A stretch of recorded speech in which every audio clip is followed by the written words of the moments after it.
श्रीमद भागवत महापुराण स्कंध 11 अध्याय 5. भक्तिहीन पुरुषांची गती आणि भगवंतांच्या पूजाविधीचे वर्णन. राजाने विचारले, हे श्रेष्ठ आत्मज्ञानी योगेश्वरांनो, ज्यांच्या भोगेच्छा पूर्ण झालेल्या नसतात, तसेच ज्यांचे मन स्वाधीन नाही, त्यामुळे जे लोक भगवंतांचे बहुधा भजन करीत नाही, अशा लोकांना कोणती गती प्राप्त होते. चम्स म्हणाला, विराट पुरुषांच्या मुखापासून सत्वप्रधान ब्राह्मण, भुजांपासून सत्वर्जप्रधान क्षत्रिय, मांड्यांपासून रजतम प्रधान वैश्य आणि चरणांपासून तमप्रधान शूद्र अशी गुणांनुसार 4 वर्णांची उत्पत्ती झाली आहे. तसेच त्यांच्याच मांड्यांपासून गृहस्थाश्रम, हृदयापासून ब्रह्मचर्य, वक्षस्थळापासून वानप्रस्थ आणि मस्तकापासून संन्यास हे 4 आश्रम उत्पन्न झाले आहेत. जे लोक प्रत्यक्ष आपला पिता असणाऱ्या भगवंतांचे भजन करीत नाहीत, उलट त्यांचा अनादर करतात, ते वर्णाश्रमापासून च्युत होऊन अधोगतीला जातात. पुष्कळशा स्त्रिया आणि शूद्र इत्यादी भगवंतांच्या कथा आणि त्यांचे नामसंकीर्तन इत्यादींना दुरावले आहेत. आपल्यासारख्यांनी त्यांना कथाकीर्तनाची सोय उपलब्ध करून देऊन त्यांच्यावर दया करावी. ब्राह्मण, क्षत्रिय आणि वैश्य जन्माने, वेदाध्ययनाने तसेच उपनयनादी संस्कारांनी भगवंतांच्या चरणांपर्यंत जाऊन पोहोचले आहेत, तरी सुद्धा वेदांतील अर्थवादामुळे ते कर्मफलात आसक्त होतात. त्यांना कर्माचे रहस्य कळत नसते. मूर्ख असूनही ते स्वतःला पंडित समजतात आणि अभिमानातच गुरफटून जातात. ते गोड शब्दांनी भुलून जातात आणि त्या गोड फलस्वरूप वाणीची चटक लागलेले ते मूर्ख स्वतःही स्वर्गसुखांची वाखाणही करू लागतात. रजोगुणामुळे त्यांचे संकल्पही भयंकर असतात. त्यांच्या इच्छांना तर सीमाच नसते. सापासारखा त्यांचा क्रोध असतो असे हे ढोंगी, घमेंडखोर पापी भगवंतांच्या प्रिय भक्तांची खिल्ली उडवितात. ते स्त्रियांच्या सहवासात राहून गृहस्थाश्रमामध्ये सर्वात अधिक सुख तेच असल्याचे सांगतात.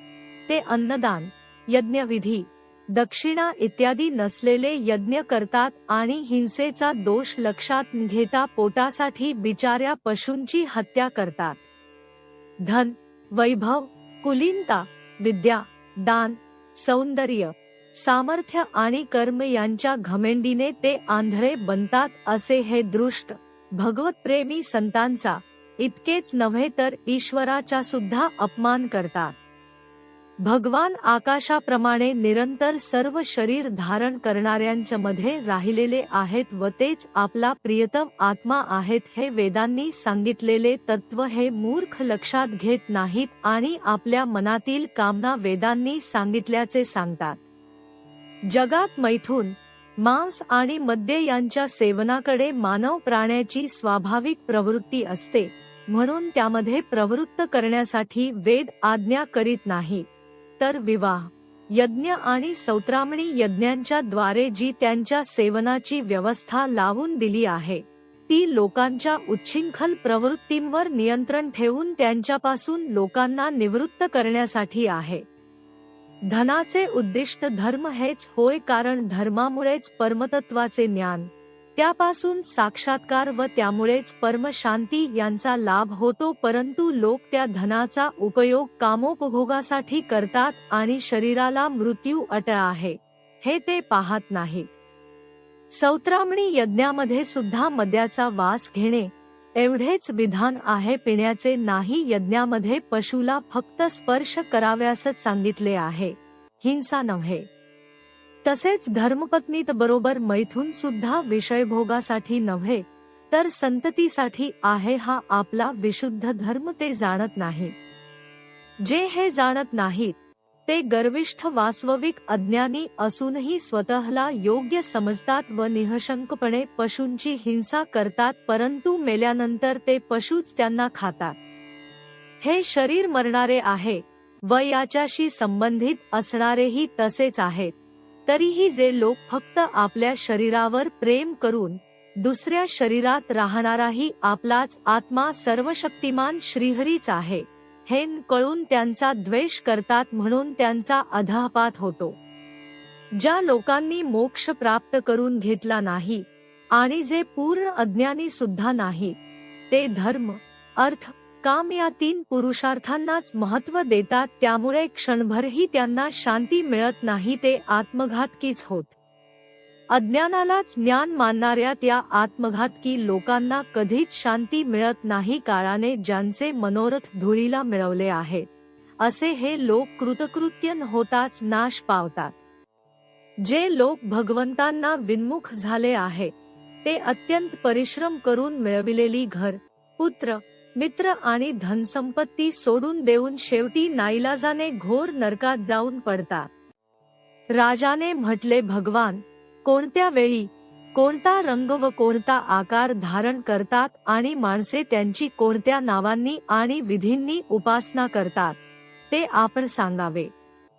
करभाजन म्हणाला, सत्य, त्रेता, द्वापर आणि कली अशी 4 युगे आहेत. या युगांमध्ये भगवंतांचे वेगवेगळे रंग, नामे आणि आकृती असतात, तसेच वेगवेगळ्या विधींनी त्यांची पूजा केली जाते.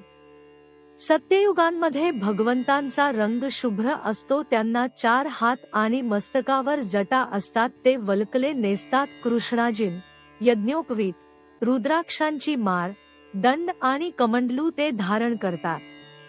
त्या युगातील माणसे शांत, वैरभावन बाळगणारी, सर्वांचे हित चिंतिणारी आणि समदर्शी असतात. इंद्रिये आणि मन ताब्यात ठेवून ती तपश्चर्येने देवाची आराधना करतात.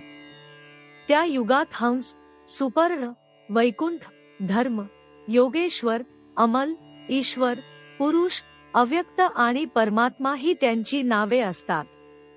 त्रेतायुगामध्ये भगवंतांचा रंग लाल असतो, त्यांना 4 हात असतात, ते 3 मेखला धारण करतात, त्यांचे केस सुवर्णासारखे असतात, ते वेदांनी प्रतिपादन केलेल्या यज्ञाच्या रूपात राहून श्रुक, श्रुवा इत्यादी यज्ञपात्रे धारण करतात. त्या युगातील माणसे धर्मावर निष्ठा ठेवणारी आणि वेदांचे अध्ययन करणारी असतात. ऋग्वेद, यजुर्वेद आणि सामवेदरूप वेदत्रयीच्या द्वारे ते सर्वदेव स्वरूप भगवान श्रीहरींची आराधना करतात. त्रेतायुगामध्ये त्यांना विष्णू, यज्ञ, ऋषनिगर्भ, सर्वदेव, उरुक्रम, वृषाक्पी, जयंत आणि उरुगाय या नावांनी संबोधतात. द्वापरयुगात भगवंतांचा रंग सावळा असतो, ते पीतांबर धारण करतात. शंख, चक्र, गदा, पद्म ही स्वतःची आयुधे त्यांच्या हातात असतात. वक्षस्थळावरील श्रीवत्स इत्यादी चिन्हे आणि कौस्तुभमणी इत्यादी लक्षणांनी ते ओळखले जातात. राजन, त्यावेळी जिज्ञासू माणसे राजचिन्हांनी युक्त अशा त्या परमपुरुषाची वैदिक आणि तांत्रिक विधींनी आराधना करतात. ते म्हणतात, वासुदेव, संकर्षण, प्रद्युम्न आणि अनिरुद्ध या चतुर्व्यूह रूपात असणाऱ्यात आपणास आम्ही नमस्कार करतो. ऋषी नारायण, महात्मा नर, विश्वेश्वर, विश्वरूप आणि सर्वभूतात्मा अशा भगवंतांना नमस्कार असो. राजन, अशा प्रकारे द्वापरयुगातील लोक जगदीश्वराची स्तुती करतात. आता कलियुगामध्ये अनेक तंत्रांच्या पद्धतींनी भगवंतांची जशी पूजा केली जाते, त्याचे वर्णन ऐक. कलियुगामध्ये भगवंतांचा कृष्णवर्ण असतो. इंद्रनील रत्नाप्रमाणे त्यांच्या अंगाची कांती उज्ज्वल असते. ते हृदय इत्यादी अंगे, कौस्तुभ इत्यादी उपांगे, सुदर्शन इत्यादी अस्त्रे आणि सुनंद प्रभृती पार्षदांनी युक्त असतात. श्रेष्ठ बुद्धिमान पुरुष कलियुगात नामसंकीर्तनरूप यज्ञांनी त्यांची आराधना करतात. ते लोक अशी स्तुती करतात, हे शरणागत रक्षका, आपले चरणारविंद सर्वदा ध्यान करण्यायोग्य, सांसारिक संकटांचा नाश करणारे, भक्तांचे मनोरथ पूर्ण करणारे असे आहे.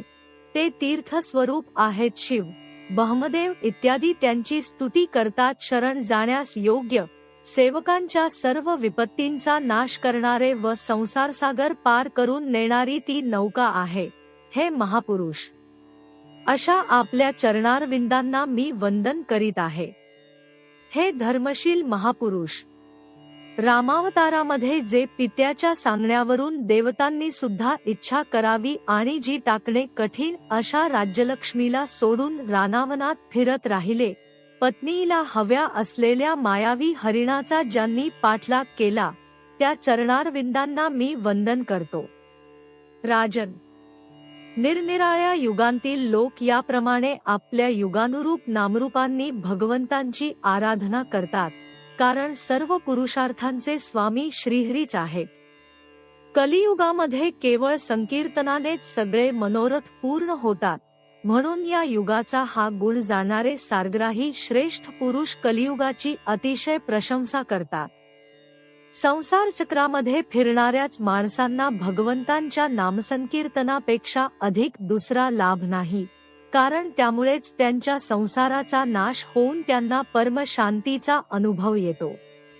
राजन, सत्य, त्रेता आणि द्वापर या युगांतील प्रजेला असे वाटते की आपला जन्म कलियुगात व्हावा, कारण कलियुगात काही ठिकाणी भगवतपरायण भक्त जन्माला येतील. म्हणून महाराज, कलियुगात द्रविड देशामध्ये पुष्कळसे भक्त होतील, तेथे ताम्रपर्णी, कृतमाला, पयस्विनी, परम पवित्र कावेरी, महांदी आणि प्रतीची नावाच्या नद्या वाहतात. राजन, जे लोक या नद्यांचे पाणी पितात त्यांचे अंतःकरण शुद्ध होते आणि ते बहुधा भगवान वासुदेवांचे भक्त होतात.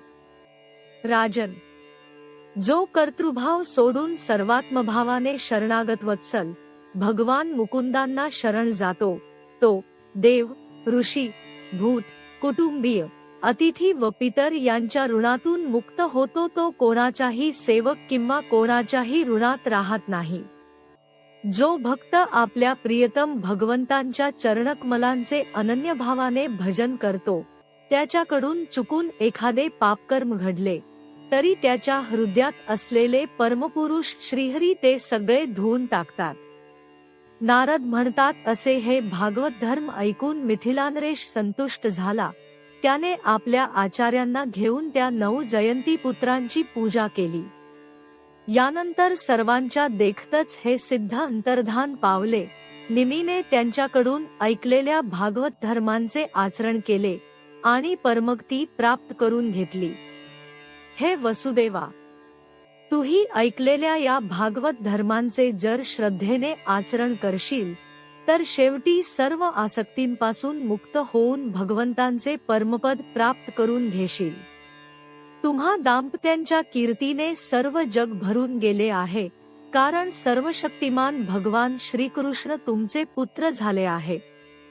श्रीकृष्णांवर पुत्रप्रेम करणाऱ्या तुम्ही त्यांच्या संबंधीच्या दर्शन, आलिंगन, बोलणे चालणे, झोपवणे, बसविणे, जेवू घालणे इत्यादींद्वारा आपले हृदय शुद्ध करून घेतले आहे.